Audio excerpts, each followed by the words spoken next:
Hello, everybody, and welcome to National Numeracy Day. It's like Christmas for maths. I'm so excited to be with you. This is our second live event of today's program. It's all about work and confidence, building your confidence with numbers, and how that can help supercharge your job search, support your career development, and open up new opportunities for you. My name is Harry Baker, as it says on this lovely little name badge on the site. I am a poet, so you may think, what do I know about maths and work? But for me, it comes up in unexpected ways. And one thing everyone here has in common is that none of them were experts. And they've all learned to use numeracy in the workplace to build their confidence. I'm so excited. We've got loads of great people here ready to share their stories with you, tips, advice on improving number confidence and how that can be a stepping stone to better opportunities at work. So let's get into it. Let's hear what they've got to say. We're going to hear first from Cara, who is a National Numeracy Day hero and Nursery Business and Recruitment Manager for Sussex Community NHS Foundation Trust. So double hero status as far as I'm concerned. Cara, hello, welcome. Thank you so much for joining us. You manage 3 nurseries and provide care and education for children aged 0 to 5 years, but you've not only improved your own number confidence, that's led your staff to improve their numeracy skills as a team as well. Could you tell us a bit about your journey of improving your numeracy for both you and your staff? Well, it started off in the corridor when our education and learning person for the trust said that she was encouraging everyone to do it. Would I like to have a go? So I had a go and was so engaged with the visual effect of it, the way that I was learning along the way, that I thought, right, let's get everyone doing it at the nursery. So I went back, and there's lots of groans, and one by one they did it. But the thing was as they were doing it, someone would open a question up and go, oh no, not decimals. And then someone would be walking past with a cup of water or something and go, oh, well, I know about decimals. And they'd go in and it became like a sharing thing. Yes. And one by one, we were jumping around saying, we've done it, we've done it. It took me a few more goes than the rest. But also it was people in the team that potentially had problems with other maths things that they were doing. And then they were doing this, and then coming out saying, I've passed first time, yay! And it gave them confidence then to go on and do their functional skills and things for their apprenticeships. So here we are now, about a year and a half later, and we can't wait to get started on our next round of challenges for numeracy. So yeah, that's it really. Amazing. I love all stories that start in a corridor. That is fantastic. And I think you're absolutely right. You know, some things may feel more difficult to other people. To be able to do it as a team and help each other and build each other up, it makes it feel like a group effort. And as with all of these things, we don't have to do them on our own. Have you seen a shift in the way you and your staff feel about maths? Oh, absolutely. So since then, one of the apprentices who was she was a hairdresser for 36 years, then started training as a nursery nurse. She was really putting blocks in the way, and she did the challenge, passed first time. Now she's gone on. She's passed her key skills and everything for the apprenticeship. She's now qualified, and she tells everybody the story about, oh, I hated maths, but now I like maths, and how you think about it all the time when you're in the supermarket. And then we also noticed that our children are under 5, and we started talking about the fact that our maths language all day long, you're first, you're the tallest, you're the smallest. Can you go and get the biggest book? Can you pour that sand into that container? Is it overfilling? And we were all talking about the fact that actually now we're aware of that. And within the team, some of the nurses have spread their wings, gone for higher roles, and they have to have a certain amount of maths for that, because they have to be able to work out occupancy levels, ratios on a day-to-day basis, how many lunches we need. And they all put it down in their supporting information. I did the challenge. Fantastic. Thank you so much. And you're so right. I think we forget how much maths we use in our day to day, both explicitly and in the language we use. And to say, oh, I don't do maths is so limiting. And I think you're a fantastic example of how it can just build and build. So thank you so much for joining us today. We will check back in with you at the end. Coming up next, we have got another Harry. So we've got Harry squared. This Harry is from KPMG, an audit apprentice, and they were the founding partner to National Numeracy Day. So big respect. Thank you for your help. And Harry is based in the Cambridge office, studying towards his professional accounting qualifications, and is also a finance governor at a primary school. So again, helping getting involved with maths at a young age. Harry, what advice would you give to young people eager to kickstart their career or even retrain in a different field?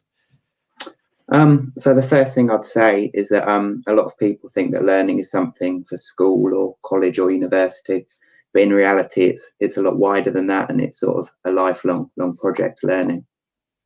So the first thing I'd say is that don't expect to know everything at once, and sort of set yourself a long-term goal and say, in 5 years' time, this is where I want to be, or this is the knowledge that I want to have. And then break it down into small steps. So first I'm going to do this, first I'm going to do that, and sort of try different learning methods and work out what learning method works for you. And then celebrate the wins. So when you've learned to do something new or learned some new skills, make sure you celebrate that and reflect on what you've done well, so that like increases your perseverance as you go forward. And then when you've reached sort of the goals, make sure you keep on top of your key skills. It can be you can do something every day for a few weeks, and then you might go a year or 2 years without actually looking at that certain skill. So just sort of make sure that the essential skills like numeracy, that you are working on them in the background and making sure that you keep them topped up. Definitely. I think you're so right. We never stop learning. I remember when I came out of my final maths exam at university, I was euphoric and thought I never need to use maths ever again. And actually these days, maybe because there's less pressure on it, or maybe because I'm able to choose as and when I get into it, I'm learning more than ever. And I didn't think that's something my younger self would ever get to see. So we never stop learning. And as you say, you can just build and build, and remember to celebrate the wins on the way. What is one thing that you would say to young people entering the world of work, feeling like the math skills are maybe limiting their options if they're not already at a point where they can enjoy maths? I'd say just always invest the time in yourself and invest the time in your learning. There's lots of things we like to do, but just making sure that we keep up on those basic numeracy skills and other skills that are sort of used in everyday life is quite important. And I'd also say that real life maths isn't necessarily like exam maths. So you might have struggled in GCSE maths or A-level maths, and some of those advanced concepts you might not have been able to understand, but in reality there's loads of different ways that everyone uses maths every day, as we've heard from Cara, and as we'll hear throughout the other panel members. Definitely. I remember my number one question when I was learning maths at school is, how does this affect my life, or how does this mean anything? And I think once we can see the ways that these things do make a tangible difference, it makes it much easier to get into them and to build on it. So thank you so much for joining us, Harry. Again, we will come back, check in with you at the end. Thank you for having me. So grateful to have you here. Next up, we have got Darice, who is the Enterprise Sales Accountant Manager for West Africa at Bloomberg LP. She works across global markets, a strong background in project management, financial services, and international development, and works as a youth advocate as well. Darice, that is one of the most impressive job titles I've come across. But you yourself have said you weren't always a maths fan at school. So to me, it's amazing that you can go from one to the other, but you realize that maths plays a role in lots of the things that you did like doing. So what approaches have helped you to overcome those issues with maths and helped you get where you are today? Thank you, Harry. Thank you for having me today. Really excited to be here. No, a bit like you and Harry Square. Whenever I'm feeling like a bit unconfident or uncomfortable about a topic or a subject, I also break it into smaller steps. And the one question I ask myself is, okay, what could I do today that will get me a little closer to my objective or where I want to go, and I break it into steps, and those small achievements kind of build on my confidence. So for me and maths, I'm not gonna lie, there was a lot of incentive for my parents. They knew what to, to trick me on, but more so, a lot of the daunting subjects, I start doing my homeworks with friends. So the fun aspect to it, tutoring. Nowadays, there's so many online courses, such as just logging into the national numeracy website and just taking on those little exercise day to day, creating a little routine that kind of put those small steps to achieving your bigger goal. And ultimately, as Harry said, it's just kind of by taking that approach, you make a big subject less daunting. And it's true. School maths is not as similar to everyday maths, and I'm surrounded by it every day, and I'm still learning. Yes, definitely. And I love how much crossover there is already with what different people are saying. For you, it was doing it with friends. It could be doing it with your team. And we don't expect to be experts at other things. If you pick up a musical instrument, you have to invest the time, work at it, break it down step by step. It's the same with maths. It's the same for me with poetry. And so I think it is encouraging to hear that from people who are now doing these incredible things. You also do a lot of youth advocacy and talk to young people about how to improve their own opportunities. What would you say to a young person looking to enter the world of work right now? Yeah, I'm a big advocate on that, because I think even today, considering my career, I still benefit from a lot of sponsoring, a lot of steering. So it's never stop learning. You never do. We go through school, we get given milestones once you finish school, once you finish university. But actually, I think it's that at that particular moment that you start fine-tuning your skills, your talent, and actually discovering that you have other talent that you could tap into. So I would just say, we talk about finding your passion. I go the reverse way, just find out what you're interested in, set up what you can improve in. The biggest thing for me is you have to find the best way for you to learn. It's not similar to everyone. And you will start noticing that actually you take in more, you become more confident. And in that process, you potentially build your network, reach out to people who are already doing the job you want to do, or who are subject expert in that field. And that way you'll build your network, you grow yourself, find out more things about you that you didn't know and that you could tap into, and actually maybe get to that passion job you want to get to. Rather than taking something that's so abstract. Keep in motion.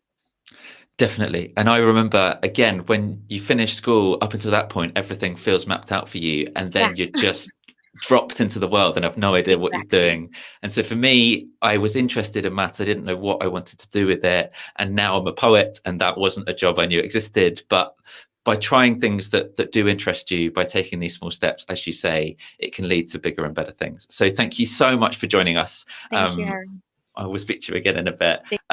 Next up, we have got Danielle, who is a broker at TPICAP, or TIPICAP for short.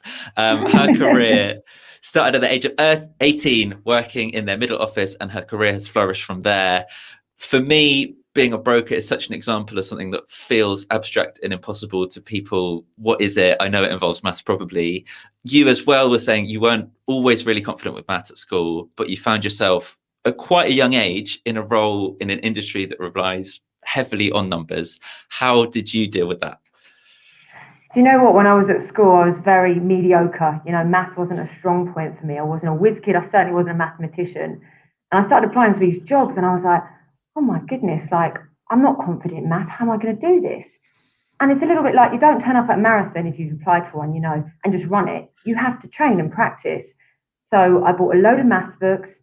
I sat there only for 15, 20 minutes each day, and I started practicing, because when you become familiar with things that make you nervous, you start to get a bit more confident. You get another question right, and it works for you. And I applied for the role. I got in a middle office role at TP. And then from there, I kind of started to look around and think, right, well, I've got to this point. And then I thought, oh, do you know what? I'd like to go and move to the front office and work on a broking floor. But you had to do a mental arithmetic test. And I thought, I don't know if I've got the skills for this. I was so nervous. So once again, went away, practiced, You know, was doing real basic maths. I stripped it right back, so I felt confident in what I was saying. You know, and then applied for the job, managed to get through the interview, got to the end, and then, you know, here I am. I think you've just got to practice makes perfect at the end of the day. And for something you don't feel confident in, the more you practice at it, the better you become, you know? Definitely. And that example of a marathon is such a recognizable one to me. I did once run a marathon, and it's amazing how each time you go, you can go slightly further. And I think it's so important to build your confidence, to realize how far you've come as well. And no one starts off a whiz kid, as you say, but by partly believing in yourself, but also giving yourself a chance to progress. It's amazing how far it can take you. So what advice would you give to young people looking for jobs at the moment, feeling like there's no opportunities out there? How do they get into this? Do you know what? I think the main thing is don't limit yourself.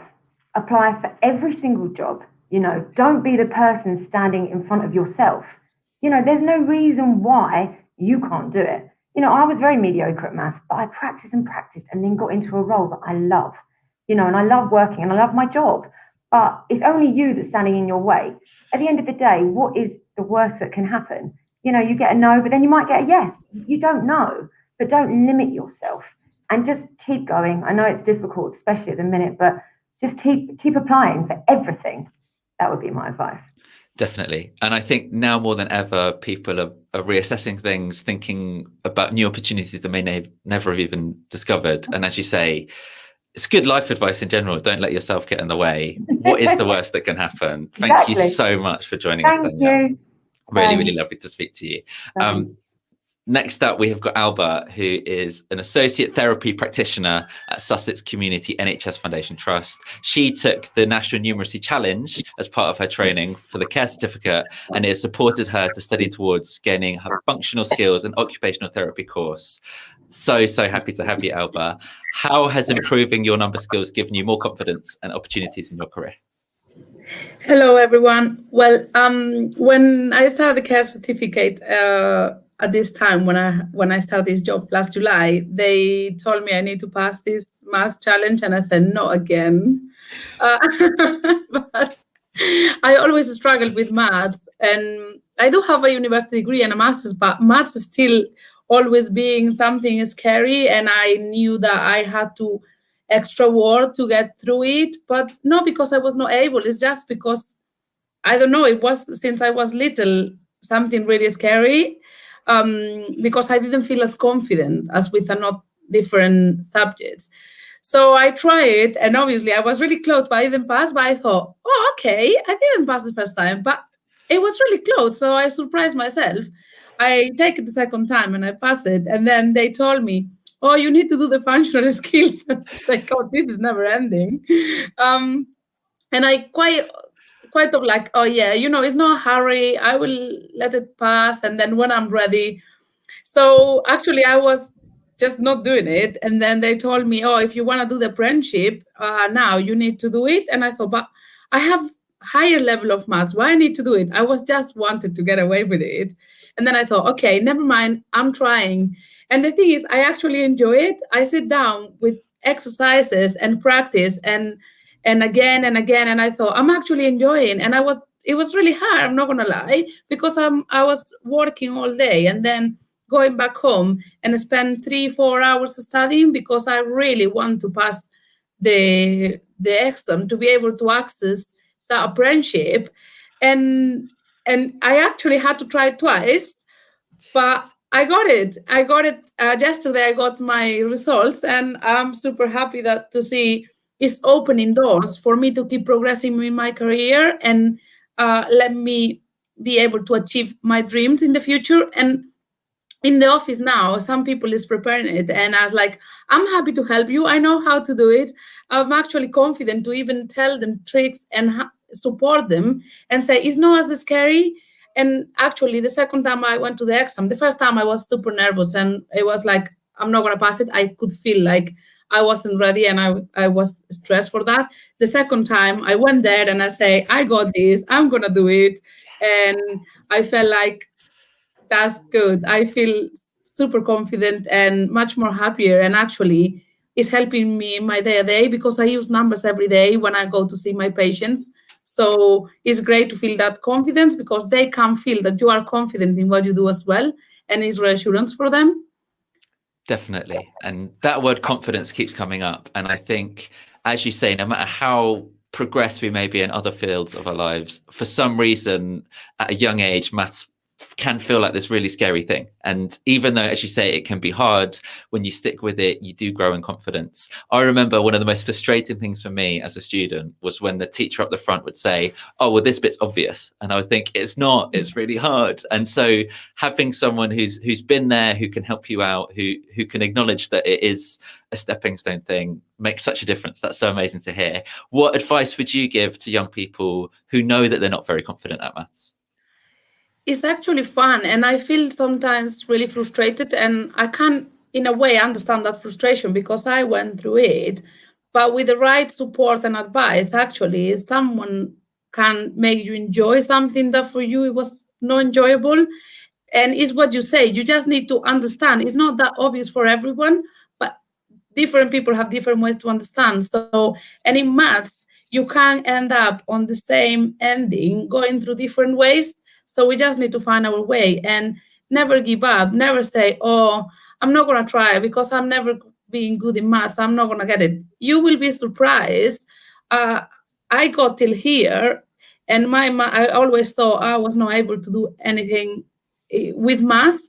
And here I am keeping progressing, and I'm not going to give up, and I'm going to keep trying because I know it's going to open many doors in my way. And, we always say, if one door is closed, a window is open. So we will need to take these opportunities, and math is not something that should put us off. Definitely. We've even got a comment from someone called Ben saying, congratulations, so thrilled to hear the doors opening for you, and amazing work. Thanks for all the important work you do. So fantastic. Thank you. And thank you to everyone who's joined us. I think there is so much here that we do have in common, even though it's in all these different walks of life. Next up, I'm very excited to be able to introduce Sam Sims, who is the CEO at National Numeracy. And thank you for being with us. I think you'll agree we've all heard some amazing things from all of these different people. Is there anything that you would want to add? I absolutely agree. Incredible insights and experiences. And I would just say that National Numeracy wants children and adults in the UK to get on with numbers so that they can get on throughout all aspects of their lives. And numeracy, is all about, as we've heard, all about how we understand and work with numbers in those everyday situations, like when we're at work, whatever job we have or want to get into. As we've heard, improving numeracy can spark opportunities and help us make the most of opportunities at work as well. So whether it's about getting into work or progressing at work or making a change, I think that taking steps to become as confident as possible with numbers really can put us in the best position possible. And getting confident with numbers can also be a stepping stone to getting started with further learning, whatever stage you're at, which in turn can, as we've heard, lead to further qualifications and different job opportunities.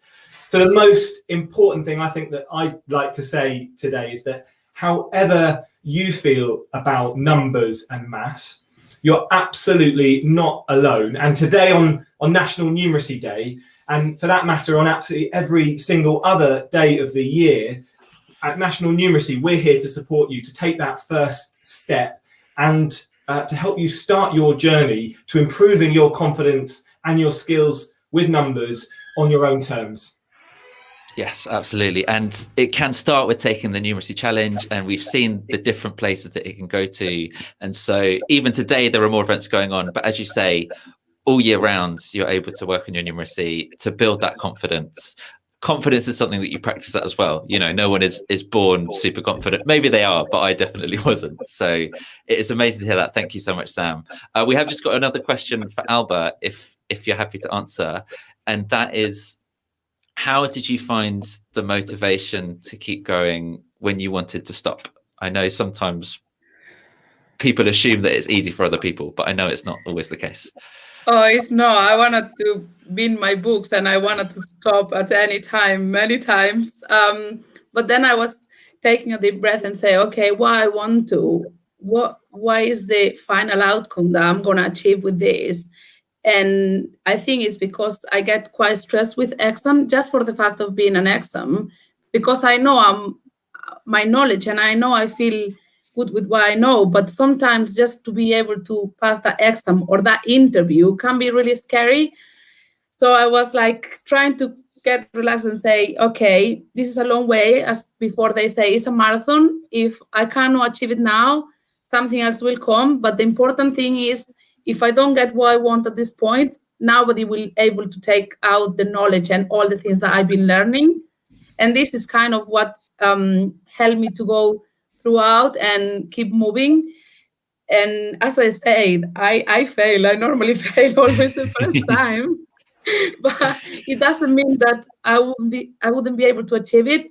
And it's funny because for me, maths and English were the two subjects that I was struggling with all my life. And here I am getting all my math exams now again after study for so long. And well, I'm able to speak the language now quite fluent. So it's about practice and it's about never give up, because we have long lives to keep practicing and you don't need to overwhelm yourself all the times. It's just a bit every day will give you a tiny bit more confidence and motivation. And sometimes as well, just talk to family and friends and say, oh, I'm really struggling. I just been trying and seems like all the effort is not giving anything positive, but it's just some days we have that feelings, and it's fine to acknowledge them and then keep going and say it's fine.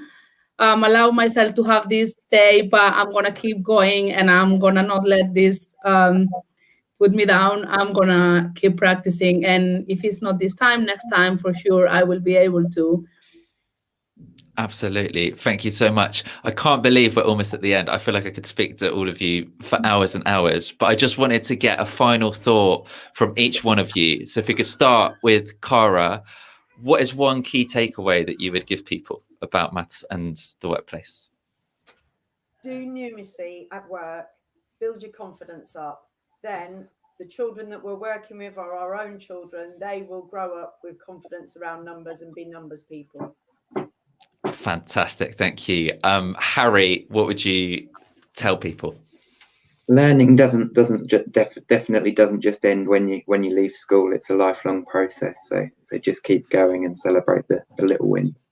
Absolutely. And Darice, what would you want people to take away from this? Yeah, so for me, it would be, don't be afraid if you don't know something. Don't be afraid to ask for help. Just be prepared to do the work and put your 200% in it. So I would say, people are always willing to help if you're willing to ask. Absolutely. And Danielle, what would you want people to take away from this? I think I want people to know that you must never give up. Perseverance and consistency is definitely key. If you're not confident in something, just practice it. We've all got 10 minutes to scroll through Instagram every single day. We'll just get an app, go on the National Numeracy website, practice that for 10 minutes instead. Then you never know what could possibly happen. That would be mine.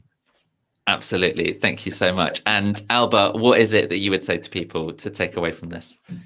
Don't be ashamed to say, I don't know this, can someone help me, and ask, because if you don't ask, nobody is going to be able to help you, and then you won't be able to learn. And sometimes we're really worried about, oh my God, I'm embarrassed to ask this because it's so obvious, as you mentioned before.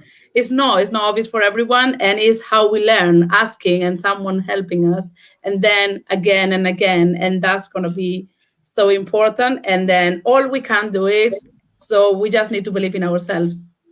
Definitely. Thank you so much, all of you, for joining. I feel inspired. I hope you watching do as well. If you want to get more involved, today there's fantastic opportunities going on. If you search Numeracy Day, you can find out more about improving your numeracy for work, tips and activities to help you supercharge your job search and career. There will also be a link in the description of the video, wherever you are watching this. And please do join in the conversation on social media. There's the hashtag National Numeracy Day. And I hope to see you there. I'm at an after party at 6 o'clock on Instagram Live if you want to join. There are more events going on too. But for now, thank you, everyone. Can we do a sort of news program style group wave as the music fades in?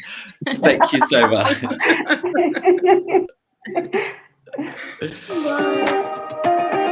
Bye.